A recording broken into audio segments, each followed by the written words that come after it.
انجاز كبير داروا المغرب والدوله وكنعتزوا به في الاقاليم المغربيه. اليوم هذا التقرير المجلس الاقتصادي الاجتماعي لنموذج التنموي للاقاليم الجنوبيه كيقول لنا ان معدل النمو، معدل الخدمات في جميع الميادين، في الصحه في التعليم 4 مرات من المعدل في الاقل. ولكن عندنا واحد الحقيقه اخرى، كيفاش؟ عندنا الخدمات، عندنا البنيه التحتيه، عندنا الاوراق الاقتصاديه، ايوا، وعندنا البطاله 4 مرات مضاعفه على هذه القوانين، على المدن الاخرى. كيفاش؟ خصك تفهم علاش. لان للاسف في هذه المرحله وحنا كنديروا هذه الاوراق ما انتبهناش لواحد العنصر ضعف كبير، واحد السرطان اللي احنا مسؤولين كلنا نواجهوه، كما قال جلاله الملك، والحمد لله اننا ملكا حكيما بهذا كيتفاعل في الوقت المناسب. فهذا الوقت اللي كنشدشنو فيه درنا الاوراق، درنا البنيه التحتيه، درنا جميع ما يمكن.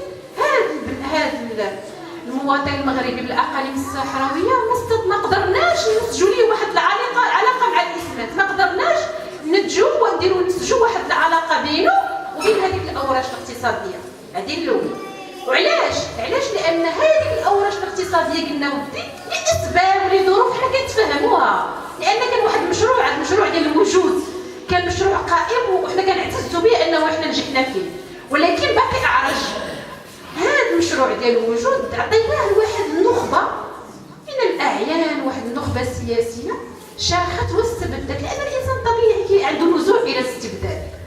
اليوم فعلا جاء ماشي جاء الوقت، بالعكس انا كنقول الى ما تمش فعلا تفعيل اساسي بشكل جماعي من لدن الجميع لمضامين الخطاب الملكي الاخير. ترقبوا في الاقاليم الجنوبيه، ترقبوا في الاقاليم، الا ما يمكنش ديروا مشاريع اقتصاديه ضخمه وتعطيها النخب سياسيه كتقتل هذه المشاريع الاقتصاديه، كتشتغل بها بالنفع الانتخابوي، وكتاسس لنا واحد المنطق ديال الريع وديال المواطنه بالريع. ماشي كاع منطق الاستثناء، شي واحد البلدان اللي وقع فيها تنزيل الحكم الذاتي بحال لا وصلت في ايطاليا، بحال في المانيا، بحال في اسبانيا، فيها واحد النوع ديال الاستثناء، فيها ناس اختاروا ولكن عندهم واحد الدعم معين، لان كان معهم واحد المشروع ديال التداول فيه. هذا الهدفات وصل لواحد المستوى ديال الابتذال السياسي، ووصل لواحد المستوى ديال الريع وديال الفساد، واستعمال هذاك الريع والفساد ديال الاسف لاسباب ماشي حتى انتخابويه.